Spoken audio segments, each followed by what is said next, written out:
ഇന്ന് ഞായറാഴ്ച ആയിട്ട് അച്ഛൻ കാലത്ത് തന്നെ പോയിട്ട് ചിക്കനൊക്കെ മേടിച്ചുകൊണ്ട് വന്നു. ഇന്ന് ഞായറാഴ്ച ആയതുകൊണ്ട് അച്ഛൻ കട തുറക്കാറില്ല. ചിക്കനൊക്കെ ഇപ്പം നല്ല വില കുറവല്ലേ. ഞാൻ ഈ ചിക്കൻ നന്നായിട്ട് കഴുകി വൃത്തിയാക്കിയതിന് ശേഷം കുറച്ച് ഉപ്പും മഞ്ഞപ്പൊടി മുളക് പൊടി ഇട്ട് നന്നായിട്ടൊന്ന് തിരുമ്പി ചെറുതായിട്ടൊന്ന് ഫ്രൈ ചെയ്യാൻ വെച്ചുവിടാം. ആ ഫ്രൈ ചെയ്യുന്ന സമയം കൊണ്ടേ ഒരു 4 വലിയ സവാളയും കുറച്ച് ഇഞ്ചിയും വെളുത്തുള്ളിയും വേപ്പിലയും പച്ചമുളകും കൂടി ക്രഷ് ചെയ്തും 2 വലിയ തക്കാളി ജാറിലിട്ടൊന്ന് അടിച്ചും വെച്ചുവിടാം. ചിക്കനൊക്കെ വറുത്ത് വന്നതിന് ശേഷം ഉണ്ടല്ലോ ഒരു ചീഞ്ചട്ടി അടുപ്പത്ത് വെച്ച് അതിലേക്ക് കുറച്ച് വെളിച്ചെണ്ണ ഒഴിച്ചത് ഈ സ്പൈസസ് ഒക്കെ അതിലിട്ട് നന്നായിട്ടൊന്ന് മൂപ്പിച്ചെടുത്തു. ഈ സ്പൈസസ് ഒക്കെ ഇടുമ്പോൾ തന്നെ ഒരു പ്രത്യേകമാണ് കേട്ടോ. ആ സമയത്ത് അതിലേക്ക് കുറച്ച് വേപ്പിലും കൂടി ഇട്ട് കൊടുത്തു കേട്ടോ. ഇത് നന്നായി മൂത്ത് വന്ന ശേഷം നമ്മൾ ക്രഷ് ചെയ്ത് വെച്ച് ഇഞ്ചിയും വെളുത്തുള്ളിയും അതിലേക്ക് ഇട്ട് നന്നായിട്ട് ഇതുപോലെ ഗോൾഡൻ കളറാവണ വരെ ഒന്ന് മൂപ്പിച്ചെടുക്കാം കേട്ടോ.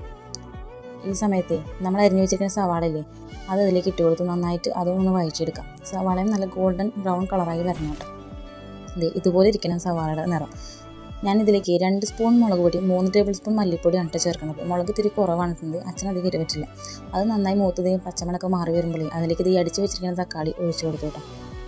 തക്കാളിയും കൂടി ഒഴിച്ച് നന്നായിട്ടൊന്ന് വഴറ്റിയതിന് ശേഷം അതിലേക്ക് ഞാൻ കുറച്ച് ഗരം മസാലയും കൂടി ഇട്ട് കൊടുക്കും കേട്ടോ. തക്കാളി നന്നായി വരണ്ട് വന്നിട്ടുണ്ട്. അതിലേക്കുണ്ടല്ലോ കുറച്ച് ഗരം മസാല ഇട്ട് കൊടുക്കുകയാണ്. അത് നന്നായിട്ടൊന്ന് ഇളക്കി യോജിപ്പിച്ചതിന് ശേഷം വറുത്ത് വെച്ചിട്ട് ചിക്കൻ കൂടി അതിലേക്കിട്ട് നന്നായിട്ടൊന്ന് മിക്സ് ചെയ്തെടുക്കാം. നന്നായിട്ട് മിക്സ് ചെയ്ത് ഇങ്ങനെയൊക്കെ എടുക്കണം കേട്ടോ. ആ സമയത്ത് നല്ല ചൂടുവെള്ളം, അത് നമ്മളെടുക്കുന്ന ചിക്കൻ അനുസരിച്ച് അത്യാവശ്യം വെള്ളം ഒഴിച്ച് കൊടുക്കാം കേട്ടോ.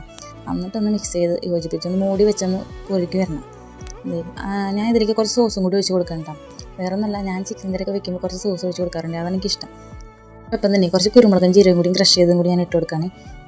എന്നിട്ട് നന്നായിട്ട് മിക്സ് ചെയ്ത് ഇതുപോലെ ചാറൊക്കെ വറ്റി ഒന്ന് കുറുകി വെളിച്ചെണ്ണയൊക്കെ തെളിഞ്ഞ് വരുന്നുണ്ട്, അതുപോലെ ആക്കി എടുക്കണേ. ഈ സമയത്ത് കുറച്ച് മല്ലിയിലയും വേപ്പിലയും കൂടി അരിഞ്ഞതും കൂടി അതിൻ്റെ മുകളിൽ കൂടി ഞാനൊന്ന് തൂക്കി കൊടുക്കുകയാണ്. മല്ലിയിലയുടെ ഒരു മണം നല്ലൊരു എഫക്റ്റ് ആയിരിക്കും കറിക്ക് കൊടുക്കുക. അതിനുശേഷം നന്നായിട്ട് യോജിപ്പിച്ചതിന് ശേഷം ലാസ്റ്റായിട്ട് ഞാൻ അതിൻ്റെ മുകളിൽ കൂടി ജസ്റ്റ് ഇത്തിരി പഞ്ചസാര, അത് ഓപ്ഷനിലാണ്, താല്പര്യമുള്ളവർക്ക് ഇടാം. നമുക്ക് എരിവൊന്ന് ബാലൻസ് ആവാൻ വേണ്ടിയിട്ടാണ്. അടിപൊളി ചിക്കൻ കറി റെഡി ആയിട്ടുണ്ട്.